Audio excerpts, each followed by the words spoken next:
Chapter 2, Lian and Gan.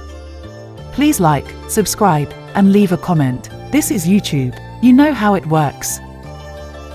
第二章，连干，请撒谎订阅并发表评论。Darkness had set in, and a light cool rain had begun to fall again. Son Chu-Hua had sat in the decrepit passageway for nearly an hour. She had paid 1,900 yuan for the suit she had on. She had only bought it last month. And now even her Jimmy Choo heels were soaked in garbage and mud. Chu-Hua had cried it all out an hour ago. She sat in that comatose state one gets into after an extensive emotional bloodletting. It had been a long time coming. The river of tears was necessary to save her life. And right now, she felt good. Lian had sent several texts to her, which she had ignored. Lian wasn't the sort to let a snub like that pass. She would certainly hear from her again. The text notification sounded. She felt better and stronger now. She read Lian's text. Are you okay? Yes. I am good. A-okay. She knew Lian had gone looking for her. She had stopped and looked around right in front of the passageway, but had missed her friend sitting in the dark. Chu-Hua had not wanted to be found. She was happy for once to be invisible. She walked the half-kilometer to her flat, allowing the mud and garbage to be washed away by the elements. Chu-Hua owned a condominium flat on the 8th floor of an older building 2 blocks from the central Chaoyang Park area on Xinzhuangji Street. It was an older building, but nice and considered upscale. She had paid 1.4 million yuan, a good price, for the flat 3 months ago with a loan sponsored by the government through MSS. It was a small efficiency, 60 square meters, but equipped with all the modern amenities. For now, furniture was restricted to a trundle bed and a used chair and desk. Chu-Hua liked to dance. Her social life had been torpedoed by her job, so there was no going to the disco with friends. The lack of furnishings allowed her to cut loose in the center of the small apartment to one of her many music files. She liked Taylor Swift, Muse, Post Malone, and if she had an excess of energy, Paul Van Dyke. There would be no dancing tonight. She sat on the trundle nibbling on ramen noodles and staring at the computer. She could not leave it alone. It had hooked her right in the gill. She did a quick hop to the computer and called up Nortech's website. Chu-Hua read the entire site. There was not a lot there to entertain a neophyte spy. It was primarily 20 pages of rah-rah and, are we not the coolest and geekiest bunch of nerds you've ever come across? The graphics were slick and garnished with photos of gorgeous Scandinavian boy and girl type techies, with token African, Asian, and Indian employees thrown in to make sure everyone knew the company subscribed to Northland-style liberalism. It was a well-presented and tasteful public relations effort. There were photos of the main people in the corporation. Pedersen's picture was in the second row. He was a good-looking guy with thick sandy-colored hair and a neatly trimmed beard that showed some strands of grey. He looked good, but didn't look like €1,000 for lunch. One page caught Chu-Hua's fancy. It was an article crowing about the company's work on the new Ariane 6B2 and B4 rockets for the European Space Agency. The company designed and manufactured a variety of servos and pumps for the rocket and a series of ultra-tiny circuits for the rocket's guidance systems. When investigating data for intelligence purposes, even the slightest irregularity will catch the attention of the analyst. That was particularly true with tech corporations that engaged in things like space and weapon development. Inconsistencies almost always told the analyst something was being hidden. Chu-Hua leaned back in the desk chair and focused on a line in the PR release. The company is contracted to supply parts for the initial projected run of the Ariane rocket system of 26 vehicles. 26 vehicles. Plus, spares. Maybe 40 units. Part of the hacked docs from Nortech were recent manufacturing output data and cost analysis of those products. The dump of docs and data had hit Chu-Hua's computer later in the day. Those, along with the expense accounts and personnel files that she had received earlier, represented thousands of pages of data and information. It would take weeks, probably months, to sort through it all and make any determinations. By chance, she had looked at several items concerning the Ariane 6B. She just happened to look at a line item concerning a guidance system servo. That item was notated as top secret. Rocket guidance servos are precision pieces custom-made for a specific application, but their manufacture and design are not generally considered secret.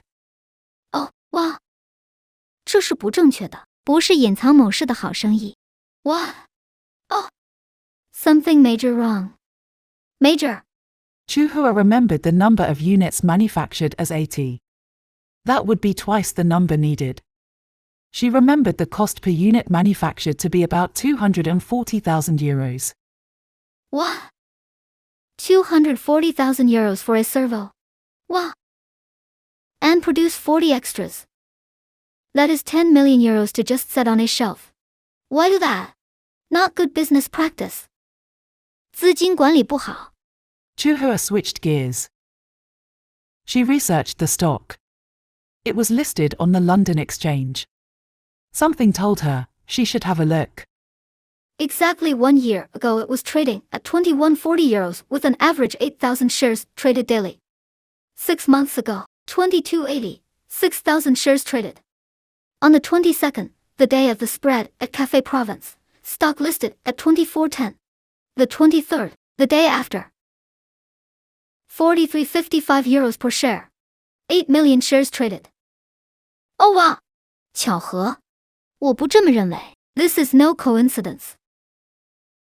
该死，该死！这里发生了什么？ What is going on here? The day after a $1,000 lunch, Nortech stock goes crazy. How many shares did Olaf Peterson buy? Chu-Hua's boo-hoo state of mind from earlier in the evening was beginning to morph into a no fucks for any of them attitude. She slapped the contact list on her iPhone. Deng Gan, she hit call. He answered. Hello. You could hear the angst in his voice. Chu-Hua. Chu-Hua, you are calling me. Why? There was a distinct lack of enthusiasm in Gan's tone. Chu-Hua had expected this. Gan had grown up in Europe. French was his first language, though he was 100% Chinese and a citizen. Oh hi. How are you doing? Are you doing well at the brokerage? Chu-Hua, it is 10:30 at night. What do you want? Shit, you are calling on your cell, correct? Oh, I am sorry, I didn't realize it was late. I was out partying down with friends, and I lost track of time. Yes, this is my cell. And we're not being recorded if that's what you're worried about. What was it you wanted again? Maybe it was Lian's rattling of her cage that had brought about an epiphany, but she was feeling something that she hadn't felt before, and she was also feeling the desire to use it. Gan was the best-looking guy in her group at university. He may have been the best-looking guy in anyone's group. Gan was aware of this phenomenon. He was a gymnast and was on the university team. He didn't win many tournaments, maybe none. Gymnastics is a serious sport in China. To even make the university team, he would have had to be very good. There are two traits gymnasts usually have. First, they had gorgeous bodies. Gan was a specimen. He was totally and completely beautiful with his clothes off. At the end of her second year, after a couple of glasses of Côtes du Rhône each, she had the opportunity to enjoy the full measure of his beautiful figure. Everything went just as any young woman might hope for, but it was one and done. Chu-Hua would have loved to make it a regular event, but Gan was a Nuxing Rufang, large breasts, sort of guy, and since Chu-Hua had none, he had no interests in seconds or thirds. The second trait of gymnasts is, they tend to have no fear. Bodily harm is part of the sport. If they miss a bar and go splat, they just shake it off and go back for more. Chu-Hua sensed a bunch of tension and apprehension in Gan's tone. This tough guy with the perfect physique was afraid of little flat-chested me.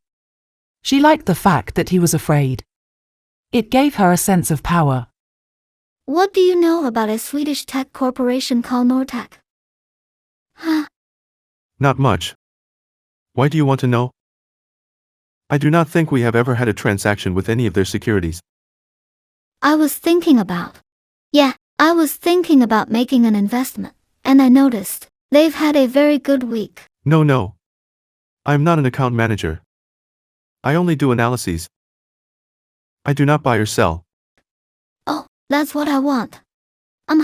Need an analysis. Yes, I need that.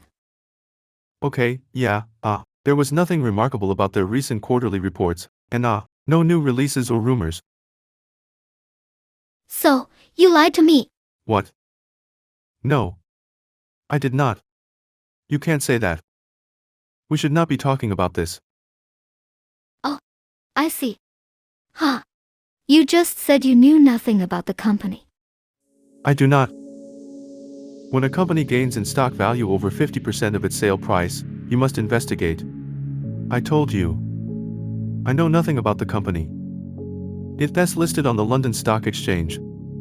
If you want to know why it went up, the first thing I would do is find out who is buying. That should be easy in your position. How is your job? No one is buying stock right now and everyone is trying to sell. The economy is looking very bad. Oh, are you saying Chairman Xi doesn't know how to run the economy? Oh, 他妈的，他到底想干什么? No, I did not say that. My economy is bad. I am sure everyone else under Xi's leadership is doing well. It is because of my own incompetence that I am doing poorly. Oh, I see. You are incompetent in your job. Listen, Chu-Hua. I am completely non-political, and I support the government. We were friends once. Oh, friends? I let you fuck me, and then you never spoke to me again. Do you think that made us good friends? Chu-Hua, I am sorry. That was a long time ago. We were just kids. Just that, please do not drag me into anything. Whatever it is, I do not want to be involved. I want a quiet life. No politics. I guess that means you won't be asking me out for dinner. No. I do not think that would be a good idea. I would like to hang up now. Oh, okay. You can hang up now. Please do not call me again. I can't promise that. I think you are lying to me. That brought silence from the other end. Chu-Hua suspected that Gan and other people in his company knew something about Nortech. Maybe they had some sort of inside information, or something Gan didn't want to be questioned about. Gan finally answered. I am not lying to you. I do not know, and I do not want to know anything. I am disconnecting. Chu-Hua had to sit and chuckle for a moment. Lian was correct. People were afraid of her. Suddenly, she felt big. Of course, they were misinformed. She was just a data collector. She couldn't order to have someone drug from their house and strapped to a chair in some subterranean dungeon. Although, she might like to do that to Gan. Could something like that really happen? It didn't seem likely. As Chu-Hua contemplated this possibility, the door intercom buzzed. She had a visitor. Piggy, buzz me up. You better have a decent bottle of wine open.